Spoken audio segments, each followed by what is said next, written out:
I just moved into an insane tropical villa on an island in Thailand. Now, I'm talking about some fantastic views here on my island villa. And in this video, I'm gonna explain everything you need to know about moving to Thailand and everything that's important in this process.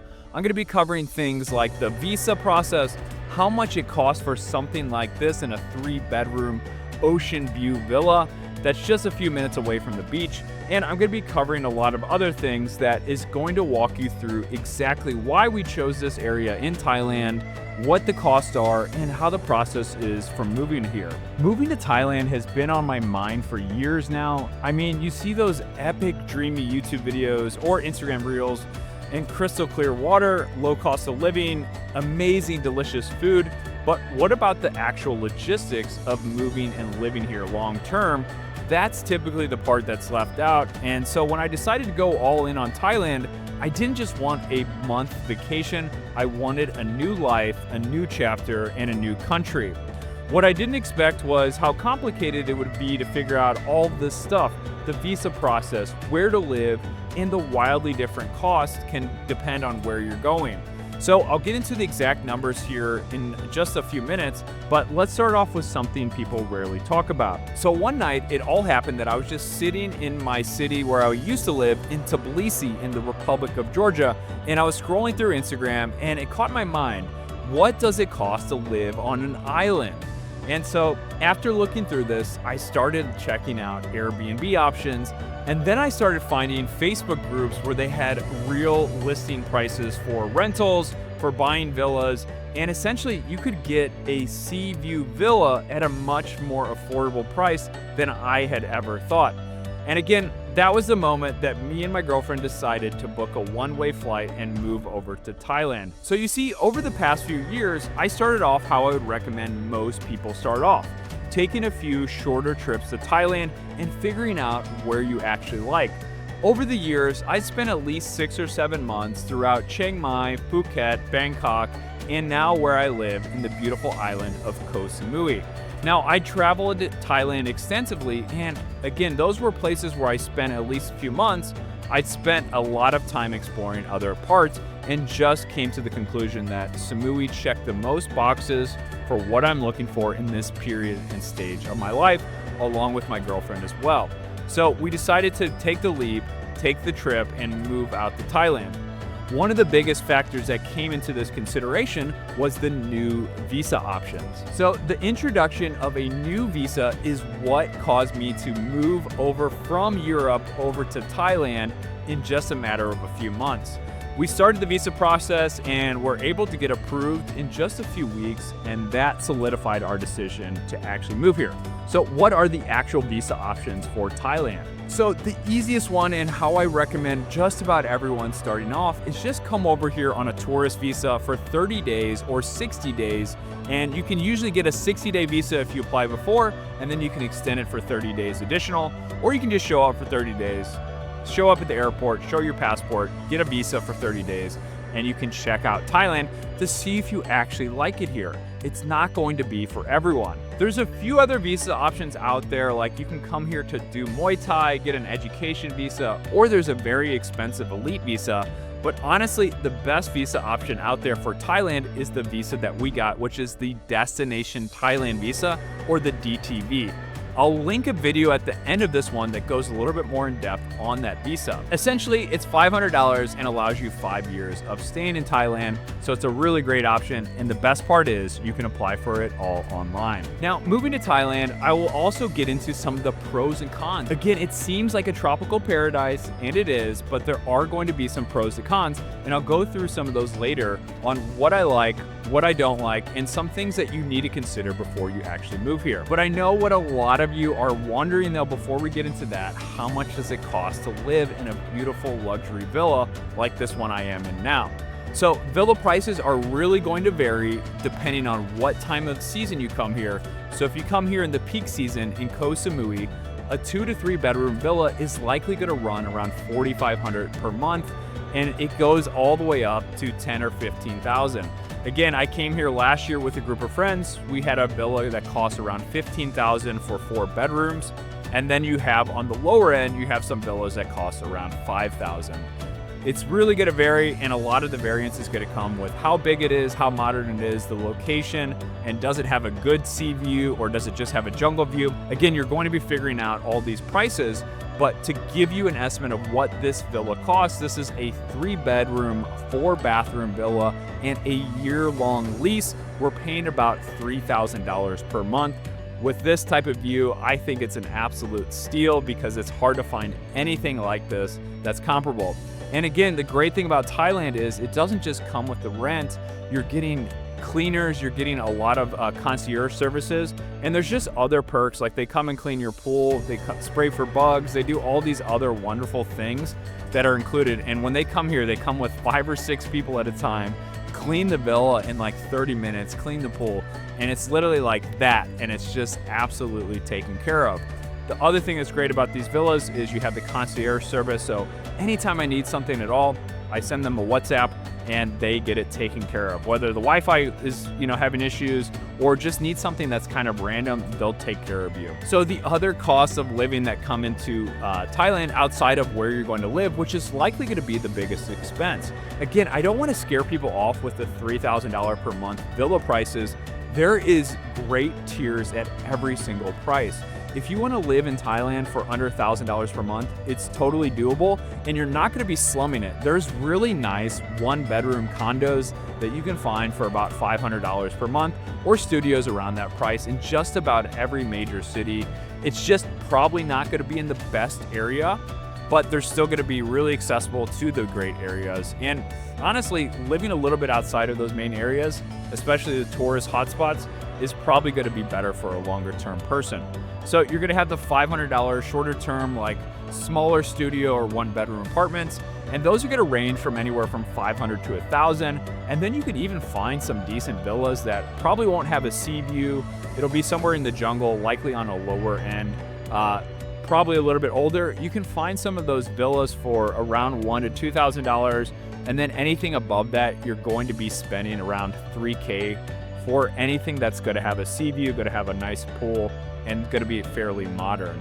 So those are the pricing options, but the great thing about Thailand is there's so many variables at every sort of level that you're looking for and every sort of budget out there, you can make it work. The big tip I have for you is to avoid Airbnb unless you're just coming here for a month. Try to find something on Facebook groups and go through a reputable person. Guys, if you learned something new there, you're gonna love this next part. I've partnered up with Amazon's Audible to give you a free copy of my #1 best-selling book, Global Career: How to Work Anywhere and Travel Forever. Global Career has been featured in prestigious publications like Forbes, CNBC, Entrepreneur Magazine, and even Lonely Planet. And with over 500 positive reviews, this book has helped hundreds of thousands earn from anywhere. To get your free copy and start a 30-day free trial of Audible, all you have to do is visit globalcareerbook.com/audio today, or just scan the QR code on the screen here. Some of the other costs to consider that really isn't that expensive, but of course these things do add up. You can have a scooter or car rental. My scooter rental is around 7,000 baht per month, so it's about $200 per month. I went for a bigger bike and something that's brand new just because I'm very concerned about these big hills here, the safety concern, and making sure the brakes are good. You can find anything from around, let's say, $50 to $200 per month for scooter rentals, depending on how old or how new it is. The utilities is going to be a big thing, and that's also going to vary. We don't use the air conditioning that much just because we get a nice sea breeze. We have fans set up everywhere. So our internet and utilities is only about $150 per month. But again, if you're using and blasting the AC in every room, you're likely going to spend $500 per month on that, depending on how big your villa is and what you're doing. Then you're going to have SIM cards. That's going to cost you about $5 to $10 per month, depending on the plans. And then eating out and food expenses. We cook a lot. We have a chef. And in general, that's going to cost between $300 to $500. And I would say on top of that, that's just eating at home meals. But when you're going out to eat, I would say we spend another $200 to $300 on that. The other things you're going to consider are, things to do. We love going to the beach, which is free. Gas is crazy cheap here. I spend under $10 a month on gas for my scooter. Then you have, some of the other things like travel, massages, doing other things like going to activities with friends, and that's gonna add up, but I would say that's probably under $200 to $300 per month. So in total, you're gonna have a really great life. And again, the variances for what people want is going to be so different. So that's just kind of what I'm spending.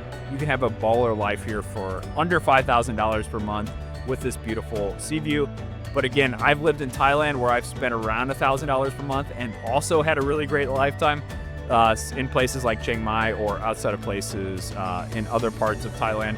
You can really have a great life over here. And that's one of the big attractions for Thailand. Now, what about the community and what about making friends in Thailand? I know that's probably one of the biggest things is like, I don't want to be lonely or I'm going to be on an island and stuck with nobody to hang out with. Again, this is always going to come down to how social you are, how much you want to put yourself out there. Again, there's going to be better cities in Thailand, and that's the big appeal for places like Chiang Mai, is there is so much happening there for the expat community.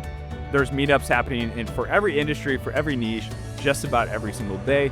In places like Koh Samui, the community is a lot smaller, but it's still really tight-knit.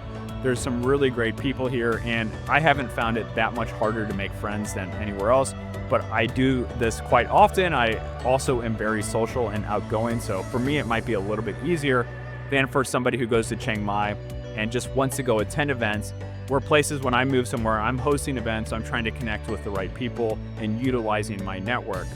So if you had to pick a spot for just affordability and for community, you'd probably want to go start off in Chiang Mai. If you want to live close to the beach, have a little bit of a slower lifestyle and a good, balance of just kind of escaping the rat race of somewhere like Bangkok, Samui can be a great option for you. So the community aspect is really great here, but again, you do have to put in a little bit more effort, I would say, than a place like Chiang Mai. So let's talk about the pros and cons. What are the good and bad things about living in Thailand?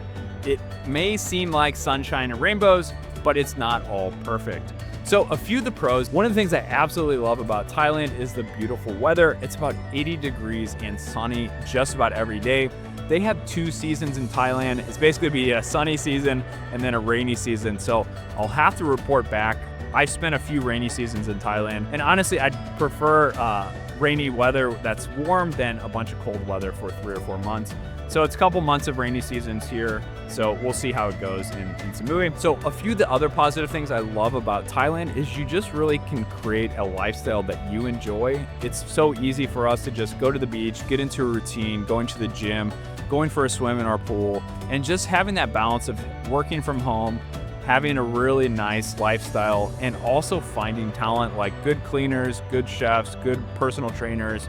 You're accessible to a lot of these industries for a really good price point where both parties are extremely happy. A few of the downsides, again, some of the hard parts about moving to Thailand is the language barrier can be an issue for some people, but honestly in Asia, I think Thailand is one of the best.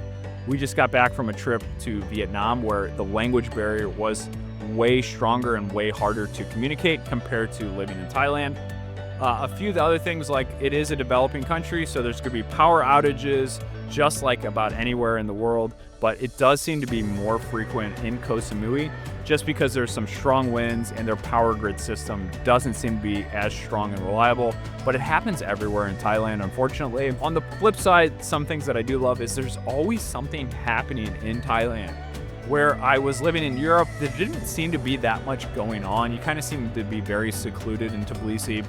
But here in Thailand, even on an island, I feel like there's more events going on. There's more people coming in from like the entertainment aspect to also the business aspect, where just about every week I'm having a friend or a friend of a friend coming in, introducing me, and just there's a lot of like community aspects happening and just things going on.